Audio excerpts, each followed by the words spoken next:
If you want to see why the SAVE Act is so important, I want you to just turn on the news. I want you to see what's happening in Spain. Spain is being invaded. It looks like Normandy. It looks like Omaha Beach, but it's not. It's a place called Ceuta Beach, southern Spain. They've got a new sort of regime in charge that is welcoming this invasion.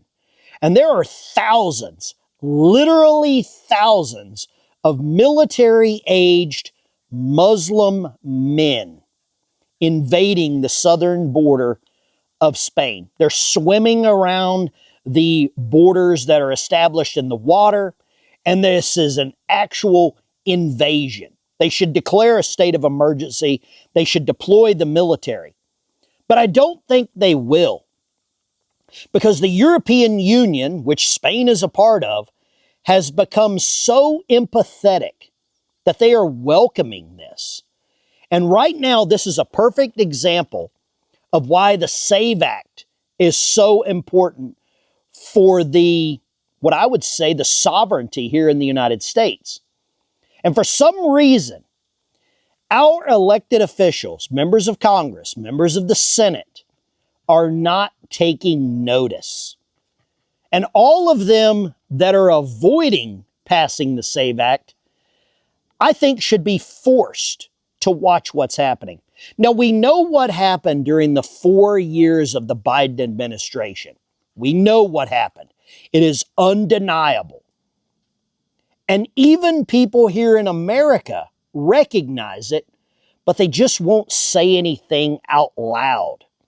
About 80% of America wants the SAVE Act to pass. And what you're witnessing as this rolls, as I talk to you, is the most glaring example of a country losing its sovereignty, losing its border. You're going to see this happen in other countries throughout the European Union. Now, there are countries where people are fleeing. Ukraine, military-aged men there are leaving their country because they don't want to fight for their own country. Here in the United States, we have people that want an invasion like this. I believe the other entities that want this, I would say, are the World Economic Forum, I would say NATO, and I would say the United Nations. They need this to happen because these other areas have become so overpopulated that they have no other excuse or no other way around it than to mass export. That's the way that these people look at humans, as export. They look at them as a product. But what you're seeing no women and children. This is all military-aged fighting men from the religion of peace invading Spain. For the overall benefit of Spain, they have been predominantly a Catholic religious-based country. But with this massive import of this mostly peaceful religion, how long do you think that is going to last? How long? How long is it sustainable? How long before the people of Spain realize what their leaders have allowed? I mean, look at England, for example. Now, that's another country that has just lost its religion, lost its sovereignty. They are out of control. They are on the verge of collapse. And they have just put in a new prime minister that's not going to do anything, that is going to welcome this because of the empathetic garbage mentality that has become so infectious around the world. And I'll just say this, what you're seeing is a glaring example of what will happen if you allow someone like Gavin Newsom to be elected, Kamala Harris to be elected. If you go down the path of the Democrat Party, what you're seeing is what you're going to get. Right now, the border is shut here in the United States. There is footage everywhere of the border wall going up. It's 30 feet high in places. And I'm glad to see this because this is exactly what we need right now. I think we need a moratorium on all immigration. I believe we need a moratorium on all immigration. Will that ever happen? I don't know. I believe that the President of the United States would like to do that, but I think we have too many liberal judges that would step in and shut down an immigration moratorium. The Democrat Party did a really good job of putting some of these liberal judges in place to hamstring any Republican trying to stop things. We saw what happened with the Supreme Court with the anchor baby situation, completely circumventing the Constitution, circumventing the powers of the President of the United States. And the next move is what you're witnessing. But I think what we're going to see is that the color of the people coming in is going to change. I don't think it'll be the migrant Muslim military-aged men. I think we're this close to it being the Chinese. That's what I'm worried about. I'm worried about both of them. But I think the Chi-Coms, as a lot of people call them, that's where it could get bad. Really bad. I don't know what you think about this. I don't know if you're worried about it, if you just ignore it and you think it's going to go away. But that's why I'm so upset when politicians use the word amnesty. Amnesty, to me, is a 4-letter word.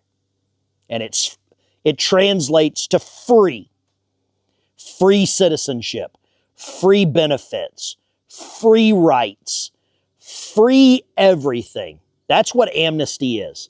And that's why I'm really pissed off when I see other people that I thought were conservatives here on this platform and other platforms totally ignorant, totally ignoring candidates that are openly saying what they want to do, which is amnesty.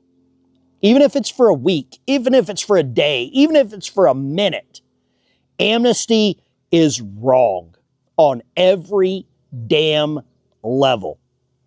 Go to a national cemetery and look around and think those men and women died so that we didn't have to allow an invasion. And amnesty is another way of a legal, lawyer-based invasion, a politically based invasion. That's all that is. Guys, I appreciate you tuning in. Thanks for watching. Like, subscribe to the video. Go check out a link down below. Buy a hat, buy a t-shirt, support the channel. Keep this going strong. It's hot here in Arkansas. I think it's about 94. Humidity is about 175%. Nothing like a good glass of iced tea. And kind of just getting out here with a chin wag and talking to you, the American people, about what I see that's wrong other places and what I'm really scared of happening here. We can't allow this to happen. We cannot allow this to happen in our country again. It did once. We don't even really know how many people came in. 30, 40, 50, 100, 200 million people came to our southern border. We don't know. We don't know. And they were all allowed to come in. They were not forced to follow the science. Fauci didn't care about those people coming in, right? They could come in with anything, unvetted, untested. No telling what kind of communicable diseases that they brought into our country. You see, I've got a little border wall here. And I hope the one at the southern border, when it gets completed, they start building another one along the wall or along the border with Canada. I don't want any of these people coming here illegally. I'm all for migration or immigration. I want it done the right way. And the first thing I want is it to be paused for 10, 20, 30, 50 years. I think we've got enough people right now. The amount of people we have is not the problem. The amount of people that are not working, the amount of people that are not contributing, the amount of people that are just leeches on society, the amount of people that are just absolute parasites on the American people, on the American taxpayer. That's the problem. The American taxpayer are the host, and the people coming in and the people here already are nothing more than parasites, just sucking the life out of America. The last Democrat president that tried to do anything about it, they got rid of him. Reagan, if there's ever been one fault with Reagan, it's his amnesty deal that was written by Ted Kennedy. That's a problem, isn't it, ladies and gentlemen? That is a problem. And now you know why they're trying to get rid of the guy that we got, because he wants to slow this migration train down. I got to get out of here. I got to go back to work, because there are millions of illegal migrants and lazy POSs in my country depending on me to feed, clothe, school, educate, and buy them junk food with their EBT. I'll see you in the next one.